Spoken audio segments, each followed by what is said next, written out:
You're listening to a Homeboy88 production.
Emelianenko!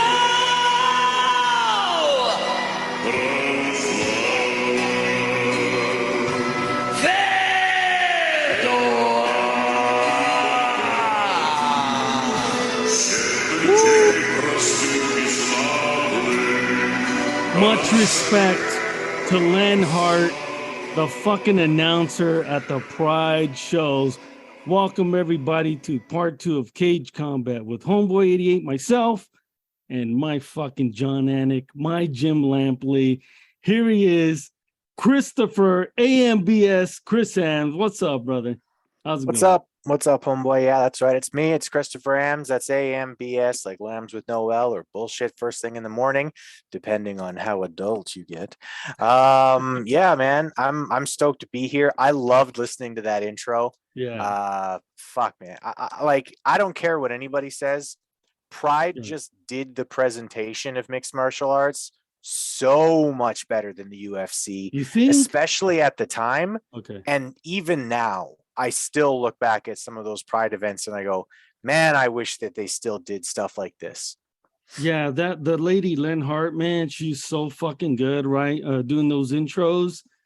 And look, Bruce Buffer, you're awesome. I love you. I love Bruce Buffer, his brother Michael Buffer too. But Len Hart doing those fucking intros like that, give me chills, man. Give me chills down my spine. Oh shit. Well, you know, we're live, bro. We're live, brother.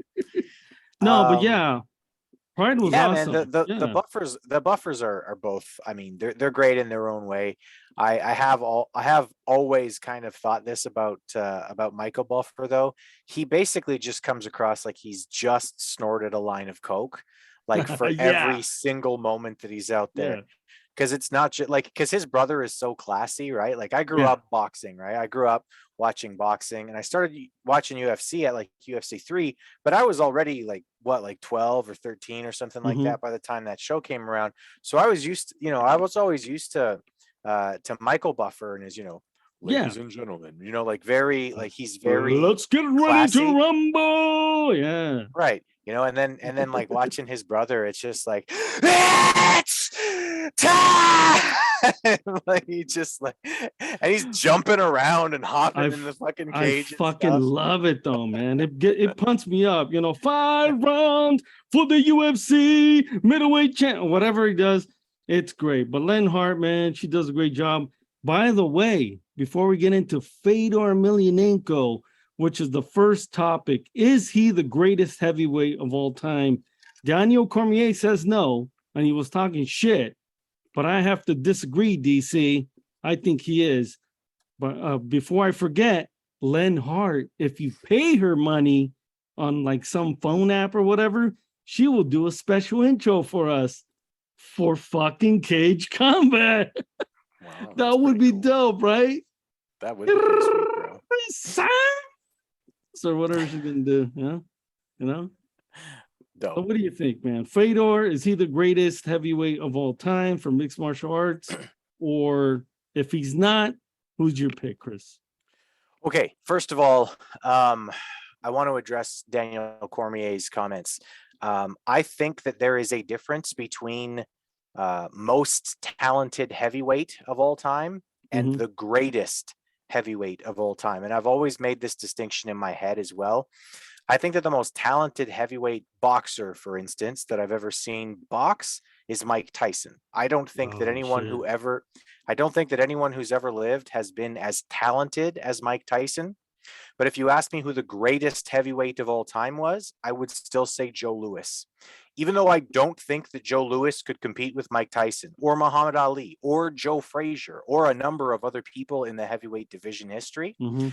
what he did during his career and the length, just the pure length of his career, 25 title defenses, Oh etc. shit. Like that's a level of like where greatness comes from to me. So greatest of all time, Fedor Emelianenko.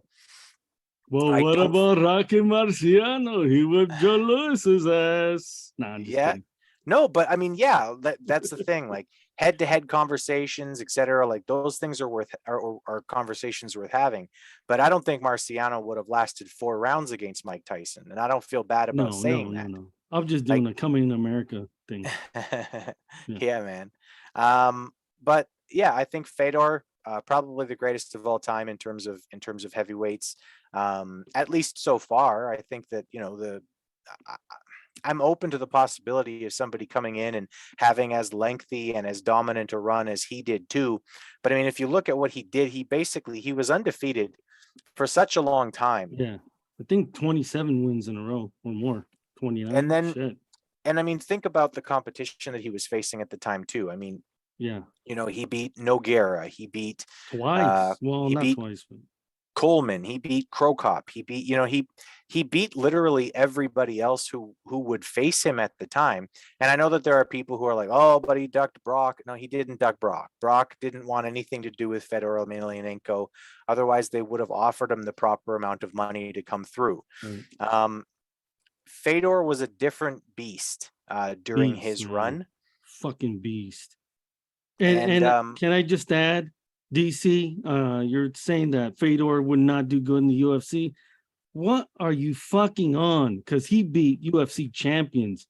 Like you said, you already named a couple, but I'll say Frank Mir, Andrei Arlovsky, Tim Sylvia, Matt Lindland, Mark Coleman twice. He whooped his ass, bro.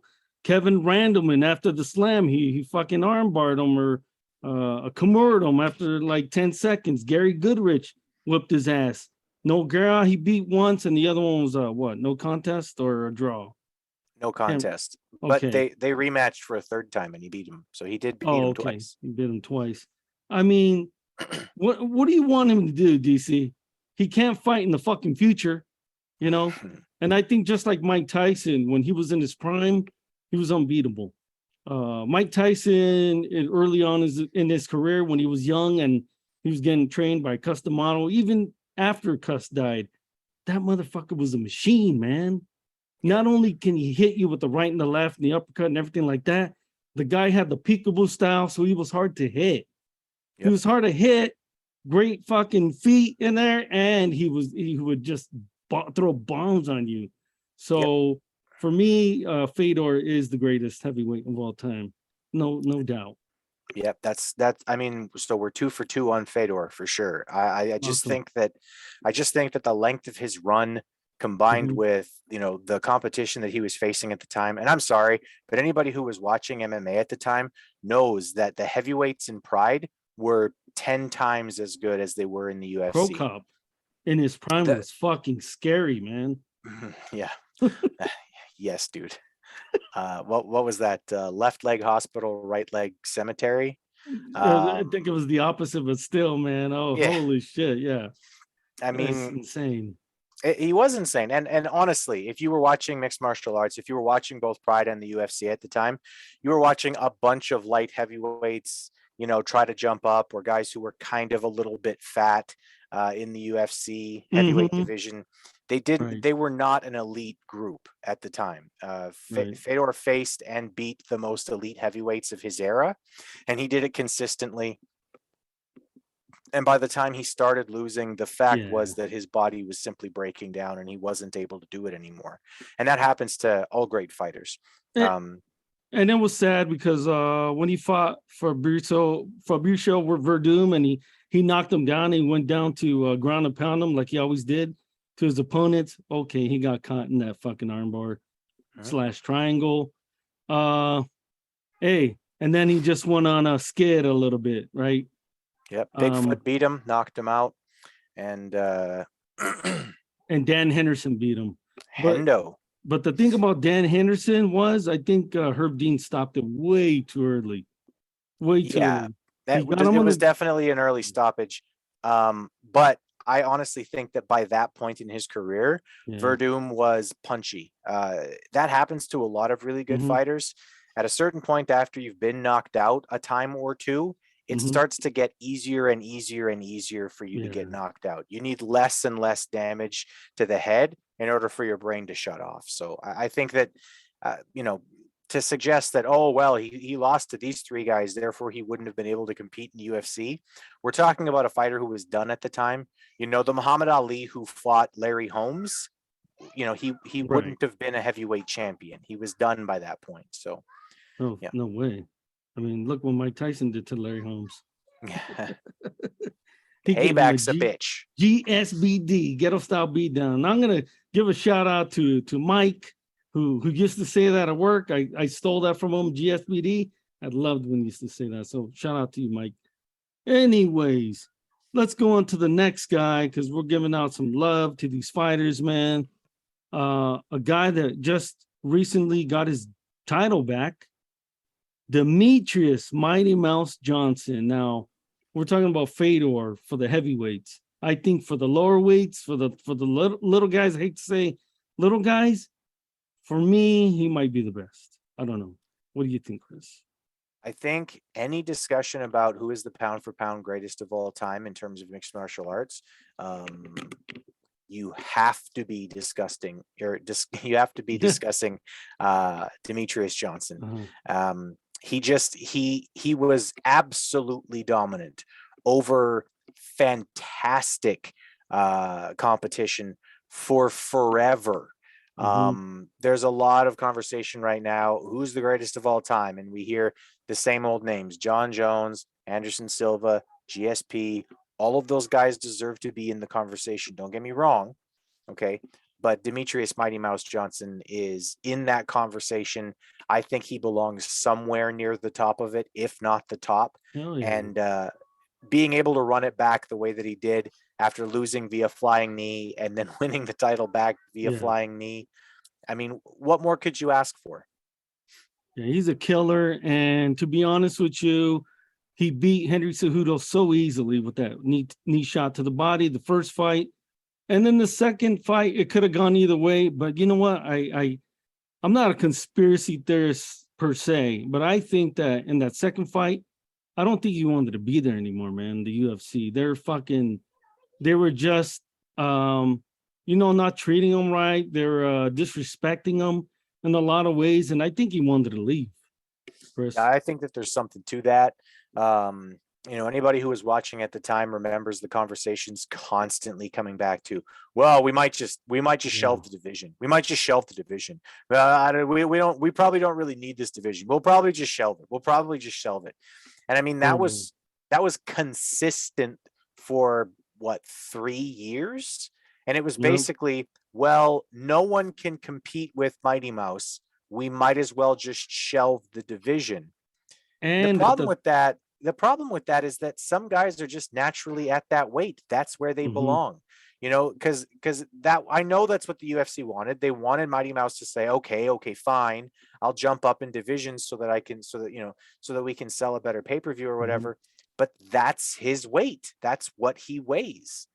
And also at the time, Conor McGregor hit the scene and he was talking shit, cutting promos, wrestling style promos, and selling all these pay-per-views.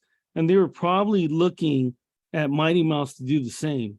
They wanted him to be more of a showman, and he wasn't going to do it. He's a martial artist.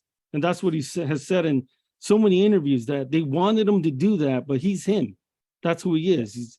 He plays video games, he fights, and he's a family man. And he respects his opponents. He respects martial arts. Yep. And they didn't like that. Dana White's a dick sometimes, bro. Oh, Seriously. often. Like Dana Yeah. White is a dick often is the right way to put that.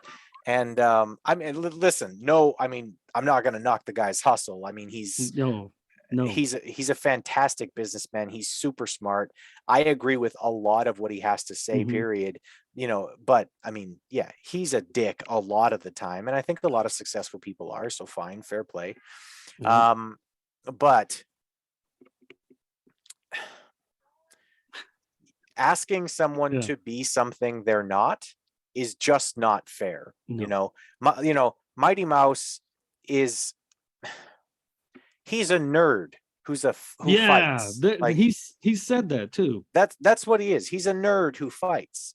Conor McGregor is basically like he's a new age version, and this really is who he is. He's basically Ragnar Lothbrok of Viking fame. Like he is that man. If you meet him in the street, Awesome. he won't shake your hand and say, "Hey, nice to meet you," and nice to meet you. Hey, I'm Connor. Nice to meet you. I don't give That's a how you. fuck. He'd be like, "Who in the fuck are you? Who the I'll fuck are fucking you? kill you." I hurt me thumb, but it's only a thumb.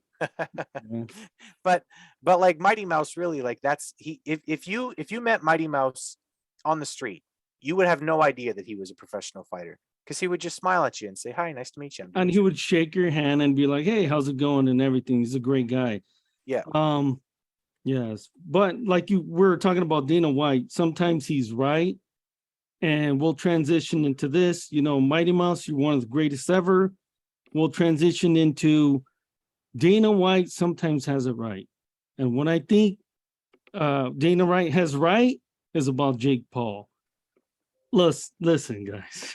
I don't know how Chris is gonna react to this or whatever. I don't like Jake Paul, Chris. I really don't. I don't think he's him, and this mixes with mixed martial arts. Him picking his mixed martial arts artist opponents like Ben Askren. Come on, bro. Of course he's gonna knock that motherfucker out. That guy has no hands, right? Tyron Woodley, he's at the end of his career. He's punch drunk, man.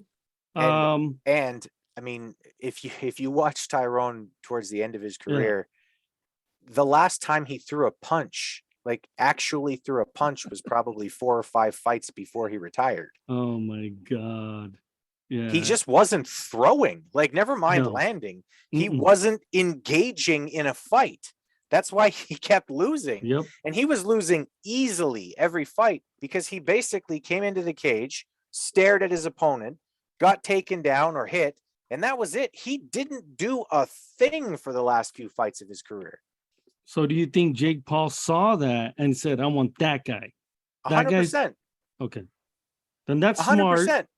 Now, listen, Floyd Mayweather did the same fucking thing. Don't tell me that Floyd didn't handpick his opponents in his career. He did. He did it a lot, and he did it consistently. He didn't fight Oscar De La Hoya when Oscar was 31 years old. He waited until Oscar was drained and beaten and flabby and fat and happy and coked out. He coked out. Like, that's when he fought drunk. him. How many times did Floyd Mayweather fight somebody after Manny Pacquiao had fought them? I mean, this is a thing that he consistently did throughout his career.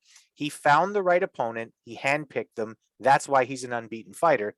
And the fact that he's one of the greatest defensive fighters of all time. Why do you think so many people, well, not a lot of people, but they fucking say, no, he's the greatest ever. He's the greatest ever. Mayweather, 50-0, 51-0, whatever he is now. They say he's the greatest ever. Are they just trolls? No, I think that there's a lot of people who get blinded by the record. Okay. He never lost a professional fight. I mean, I still think that Castillo beat him in the first fight, but I mean, it doesn't matter. He won the decision. So I mean, he had a career where he went up in weight, all kinds of up in weight. He beat a number of people, but the truth of it is that he was very smart as well. He picked people at the right time. I don't think that I don't think that if he fought Canelo today, No. he'd win that fight. He fought Canelo. He saw Canelo, knew he was coming up, knew he was going to be a big deal, and said, I got to jump on this fucking kid now before he gets better. Which, I mean, I've said for probably a year and a half now. That's what people at the top of the UFC need to be doing with Khamzat too. They need to be going after him right fucking now, because in 2 years he's going to be fucking unbeatable. I hate to admit this. I saw the Canelo versus Mayweather fight with my dad, and he put some work in, man. He was good in that fight, Mayweather. He showed a lot of skills, but he caught him early, young. Yeah.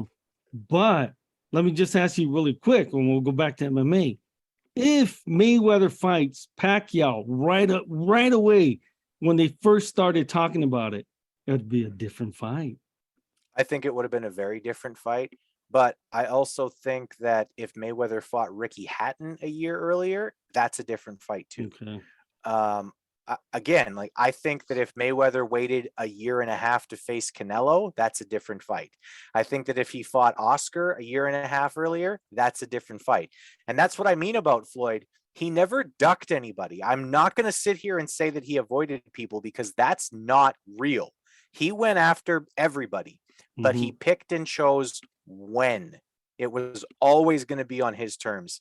And I'm not suggesting that he's not a talented boxer and that he just picked and chose, because he beat some of the greatest of all time. And some of those fights didn't look competitive. He didn't have to work his ass off to beat Canelo. He went in there with the proper game plan. He knew what he was doing. He came out with the win. Yeah. He knew what he was doing against Ricky Hatton. I still think that fight was way more competitive than people give Ricky credit for. But he knew what he was doing. He came out with the win. He's one of the greatest of all time, but he's not the greatest fighter who ever lived. I mean, in a world where Sugar Ray Robinson, where Ray Leonard, where, Roberto Duran, where some of those guys have existed, you can't say that he's the greatest of all time. No, I think he would have lost to those guys. So let's go back to MMA, kind of with boxing too. So Anderson Spider Silva is set. Oh, he's like 45 fucking years old. Yeah, is set like to fight Jake Paul in the boxing match. Now, he beat Chavez Jr., Anderson Silva. He knocked out Tito Ortiz, which, come on, bro. Okay, whatever. How do you think this fight goes? And how do you want it to go? Oh, I would love for Anderson Silva to starch this fucking kid. Yeah. Listen, Jake Paul, it is Jake, right? Is that right? Yeah, Jake Paul. The other guy's Jake. Fucking Logan Paul. He's boring as shit, bro. Okay, so Jake Paul. Yeah. He's very physically talented. If he would have been boxing his whole life, if he would have been training to become a professional boxer, and if he would have gotten into boxing through a traditional way, I actually think that he probably would be a serious contender. He's physically very capable. He moves well. His right hand he hits hard, bro. He hits very hard and very fast. And he's figured out some fundamentals, feinting. He's figured out some footwork stuff. He's figured out how to trap people, etc. Like, he's not untalented. Okay. He's actually quite talented. But I mean, what he's doing is a lot of publicity stuff. I mean, he did handpick a number of guys who he knew weren't going to hit back. And the fact that he's fighting a 47-year-old Anderson Silva. Okay.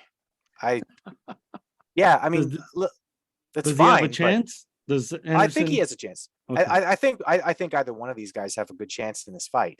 Did you see his fight versus Chavez Jr.? Anderson Silva?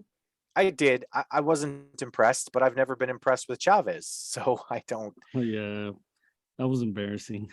I don't think Chavez Jr. was ever a serious contender. No. I watched that kid's. I watched a lot of that kid's career. He was a big draw on HBO for a long time. I watched lots of his fights and went, wow, he's not that good. No, not that good. Sorry, but Chavez Sr., one of my favorites of all time. One of the best ever. Chavez. Another one who deserves recognition in that conversation of greatest of all time. Yes. So let's hop back to MMA next week, Chris. You said the wolf will eat. Hamzat Chimaev versus Nate Diaz. God, it's coming quick. It's coming quick. And I think it's a stacked card. So hopefully you can hop on after. I don't know. Maybe we might do it the next day. So that's gonna be cool. Do you think Nate has a shot? Nate Diaz has a shot in every fight he's ever in. You make the right mistake against Nate Diaz, he'll have your neck. And I mean, he is a very, very talented fighter. He's a black belt. He's a black belt in Brazilian Jiu-Jitsu. He's pulled off some of the best submissions inside an octagon. He's been an active UFC fighter for over a decade. He's beaten some big names. He's almost beaten some other guys that are really talented fighters. I mean, he was a few landed shots away from stopping Leon Edwards. You know, I think he beat Conor McGregor twice. You did. Okay. Yeah, I mean, after the finish, I do think that he won the second fight. And I mean, yeah, he's the fucking Terminator, man. You have to murder that man in order to stop him. And I know Chimaev is going to be looking to do that kind of damage, but yeah, Diaz he's still is green. that He's guy. still green. So Yeah. this is the time for Nate to try to get him. Yep. Anyways, man. So one last question before we wrap it up and we can get into it. Name some of the fighters that you just in MMA that you loved seeing or love seeing, like you can't wait or couldn't wait for them to have a fight and be like, oh shit, their fight's coming up, I hate to say it, for me, at one point it was Conor McGregor. When Conor McGregor was gonna fight, right? It was a fucking huge event for MMA, right? When he fought Jose Aldo, when he fought what's his name? When he became double champ, Eddie Alvarez. Shit. I had a CTE moment. Eddie Alvarez. That was a great moment, Chris. Yeah. For man. MMA. That was beautiful fight. That was a beautiful fight for him. Dude, Conor McGregor sells 1 million pay-per-views every time he fights. What can you say about him? He's a cultural icon in mixed martial arts. Him versus Khabib was such a build-up, man. And I mean, Khabib smashed him and he hit him with that fucking right hand. That was awesome, right? He just knocked his ass down. But this guy, no wonder he gets special treatment from Dana White in the UFC. This fucking guy is a major draw. Yeah. Just in wrestling, that if you're a major draw, they're gonna put, everything into you, like pay-per-views, everything like that. He's Brock Lesnar for the UFC. Like, okay. If you have a chance to see him, you want to see him. And if you have a chance as a company to sign him, you're going to sign him. It doesn't matter. Brock Lesnar right now could if Brock Lesnar's contract is up, he could walk over to AEW right now and he could say, "Look, I want $5 million and I want to control my own destiny. I want to be able to control, who I beat and who I don't beat, that kind of thing." And they'd sign him because you have to. Because Brock Lesnar is the fucking draw in professional wrestling right now. Yes. And yes. Okay. Listen, McGregor, he's starting on the downhill of his career. He's no longer what he used to be. He's now 34 years old. He's starting to slow down. He hasn't had any major wins in a while. If you've got a chance to sign that man to a fight, you fucking sign it. Because that guy will he'll make himself even richer.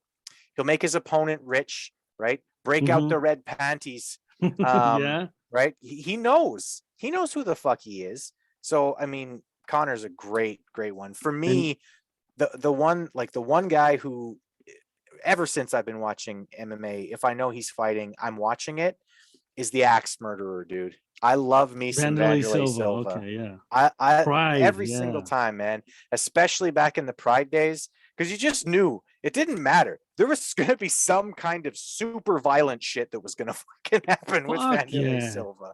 So awesome. And in Pride, sometimes they had like him fight like heavyweights and shit.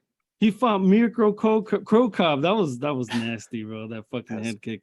But if he wasn't fighting that, he was like fighting Rampage Jackson or just Sakuraba. He was a fucking beast, man. You're right, Vanderlei Silva. So yeah, I mean, Connor was exciting, but as like a fighter, I think I have to choose. Also, I would be excited when Anderson Silva would fight. If he chose to fight that night. You know, sometimes it was boring, man. But other times you got dancing that lessons. Yeah, other times you got those finishes, like when he kicked Vitor Belfort right in the jaw, you know, that up kick.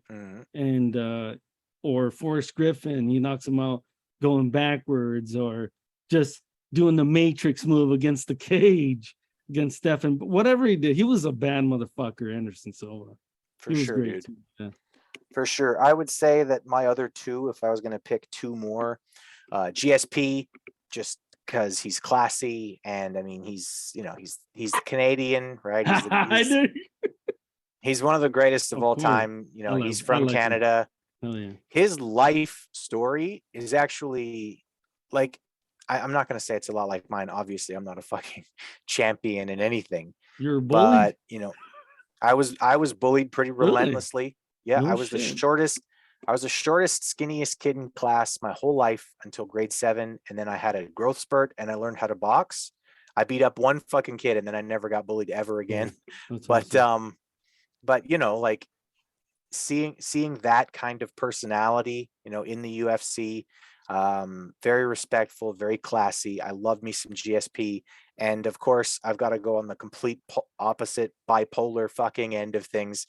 Nick Diaz. Yeah. I loved watching Nick Diaz fight. Yes.